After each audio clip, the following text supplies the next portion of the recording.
সকাল সকাল ঘুম থেকে উঠে দেখি আকাশের পরিস্থিতি বিশেষ একটা ভালো না। যেমন হাওয়া বইছে তেমন আকাশে ঘন কালো মেঘ জমে আছে।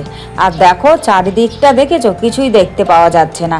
একদম আকাশটা দেখে মনে হচ্ছে যেন ঘন কালো মেঘ, এক্ষুনি বৃষ্টি নেমে যাবে। আর কালকে রাত্রিরে কিন্তু অনেক বৃষ্টি হয়েছে, মোটামুটি মানে খুব মুষলধারে বৃষ্টি হয়নি, কিন্তু ঝিরিঝিরি বৃষ্টি হয়েছে। তাই চারপাশটা দেখো ঘাস টাস সব ভিজে আছে। আসলে বৃষ্টি হয়েছিল তো সে কারণে চারিদিকটা একদম ভিজে ভিজে হয়ে আছে। আর এখনও আকাশের পরিস্থিতি খুব একটা ভালো নয়, যখন তখন যে কোনো সময় বৃষ্টি নেমে যেতে পারে। আর চারিদিকটা দেখতে পাচ্ছ, কিছুই দেখা যাচ্ছে না। তবে ওয়েদারটা জানো তো খুব ঠান্ডা ঠান্ডা। আর কালকে রাত্রিরে বৃষ্টি হয়েছিল বলে দেখো জায়গাটা একটুখানি ভিজা। আসলে এই জায়গাটা একটু গর্ত তো সে কারণে।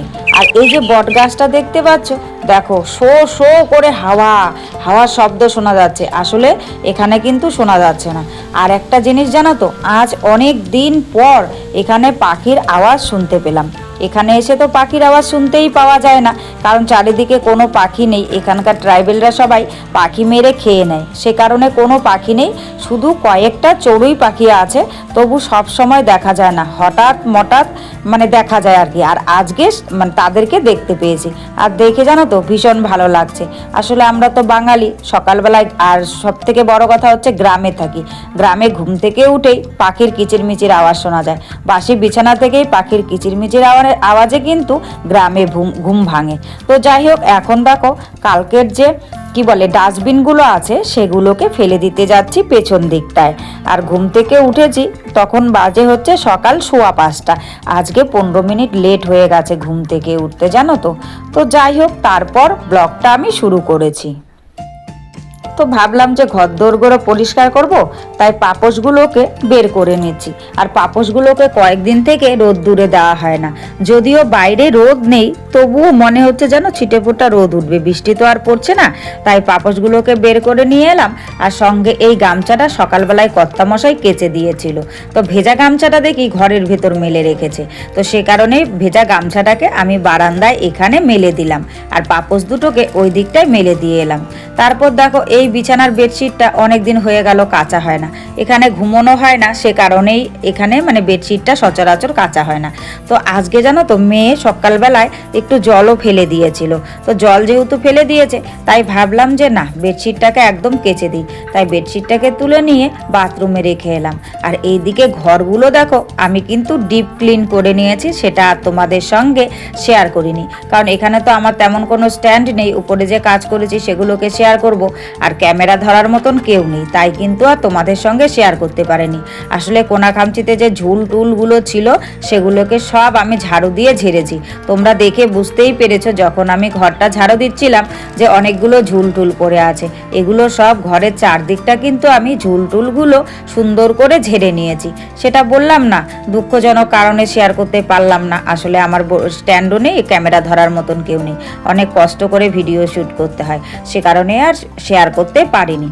তারপর আমি ঝুলটুল ঝেড়ে নিয়ে ঘরটাকে কিন্তু খুব সুন্দর করে কোনা খামচা মিলিয়ে ঝাড়ু দিয়ে দিয়েছি। সব ঘরগুলো ঝাড়ু দিয়ে বারান্দা টারান্দা সব ঝাড়ু দিয়ে দিয়েছি। এবার আমি উঠোনটাকে ঝাড়ু দিয়ে নিচ্ছি। আর দেখো উঠোনটা কালকে জানো তো তেমনভাবে ঝাড়ু দেওয়া হয়নি, সে কারণে এখানে আর অনেকগুলো নোংরা পড়েছে। আর এটা যেহেতু যাতায়াতের রাস্তা, বাচ্চা কাচ্চারা সবাই কিন্তু যা খায় প্যাকেট ট্যাকেট যা কিছু পায় এখানেই ফেলে। তো কিছু বলার নেই, যেহেতু এটা রাস্তা, তাই আমাকেই কিন্তু এগুলোকে পরিষ্কার করতে হয়। আর এখানে দেখছো আজকে কিন্তু প্রচুর নোংরা পড়েছে। কালকে বৃষ্টি হয়েছে বলে এই জায়গাটা দেখো কেমন একটু ভেজা ভেজা আছে। আর না, এখানকার মাটি খুব পিচ্ছিল, জানো তো, যে কোনো সময় পা পিছলে যায়। মাটিগুলো লাল কিন্তু শক্ত আর পিচ্ছিল। এই মাটিগুলো মানে মাখা যায় না আর কি। ভেবেছিলাম একটা উনুন বানাবো, কিন্তু না, এঁটেল মাটি হলেও মাটিগুলো যেন কেমন একটা। আমাদের ওই দিককার এঁটেল মাটি কিন্তু এরকম না, পাহাড়ি এলাকার মাটি এরকমটাই নাকি হয়। আমি প্রথম দেখলাম, আগে তো কোনোদিনও পাহাড়ি এলাকায় বসবাস করিনি, সে কারণে সেই সম্পর্কে আমার তেমন একটা ধারণা ছিল না, জানাও ছিল না। আর পাথরগুলোতে বাচ্চারা বিকেলবেলায় বসে বসে খেলে, আর সব পাথরগুলো জানো তো উপর থেকে নিচে নেমে আসে। তো তাই এখন ঝাড়ু দিয়ে যখন আমি মানে এই জায়গাটা ঝাড়ু দিয়ে পাথরগুলোকে কিন্তু একখানে জড়ো করে রাখি। আর বাচ্চারা আবার খেলে আবার নামিয়ে দেয়, কিছু করার নেই, এটা আমাকে করতেই হবে। দেখি কবে পাথরগুলোকে কাজে লাগায়, কাজে লাগানোর পর এই জায়গাটা যখন খালি হবে তখন হয়তো সুন্দর করে ঝাড়ু টাড়ু দিতে পারবো। তো যেহেতু এখানে রেখেছে কিছু করার নেই, বাচ্চারাও খেলবেই, বাচ্চারা তো আর বোঝে না, আর আমাকেও এই ঝাড়ু দিতেই হবে। তো যাই হোক, তোমাদের সঙ্গে কথা বলতে বলতে কিন্তু আমার সম্পূর্ণ সামনের দিককার উঠোনটা আর কি উঠোনেই বলবো, যেহেতু ঘরের সামনে, তো ঝাড়ু দেওয়া কমপ্লিট হয়ে গেছে। আর পেছন দিকটা জঙ্গলগুলো ভাবছি পরিষ্কার করব, আর সেরকম জানো তো সময় করে উঠতে পারছি না, সে কারণে আর পরিষ্কারও করা হচ্ছে না। আজকে জানো তো এখানটা যেহেতু বসে জল নেই, তো ওই দরজার মানে কি বলবো, ওই টিনগুলো যে রাখা আছে এগুলোর জন্য খুব অসুবিধা হয়, এগুলোকে সরিয়ে জায়গাটা পরিষ্কার করে জল নেব। তারপর আমি দেখো বাথরুমে চলে এলাম। বাথরুমে এসে এখন কিন্তু আমি এই জামা কাপড়গুলোকে ভিজিয়ে দিচ্ছি। বেডশিটটা আছে, কর্তামশাইয়ের দু একটা জামা আছে, মেয়ের প্যান্টটা আছে, তো এগুলোকে একটুখানি জলে ভিজিয়ে রাখি। ভিজিয়ে রাখলে কাচতে কিন্তু অনেকটাই সুবিধা হবে, আর সেরকম তো নোংরা নয়, অনেকক্ষণ যদি ভিজে থাকে তাহলে একদম সুন্দরভাবে পরিষ্কার হয়ে যায়, সেরকমভাবে কাচতে হয় না। তারপর আমি কিন্তু স্নান সেরে নিয়েছি, স্নান টান করে একদম চলে এসেছি রান্নাঘরে চা করতে। আসলে সকাল থেকে অনেক কাজ করেছি, চা না খেলে যেন আর এনার্জি পাচ্ছি না, তাই চলে এলাম চা বসাতে।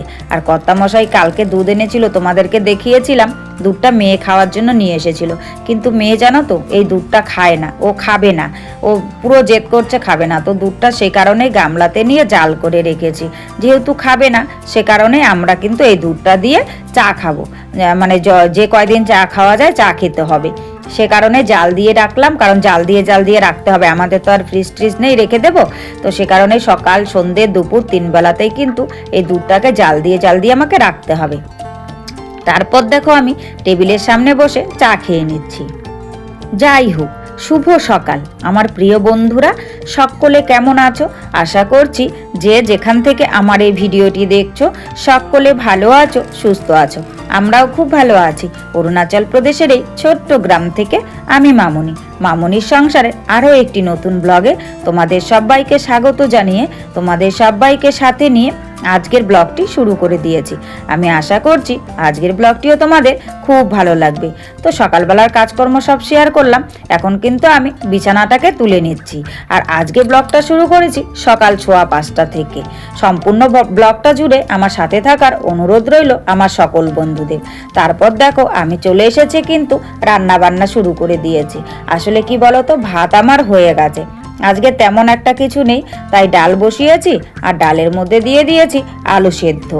আর এদিকে দেখো রান্না বান্না সব কমপ্লিট করে নিয়ে এখন কিন্তু আমি বাসনগুলো মেজে নিচ্ছি।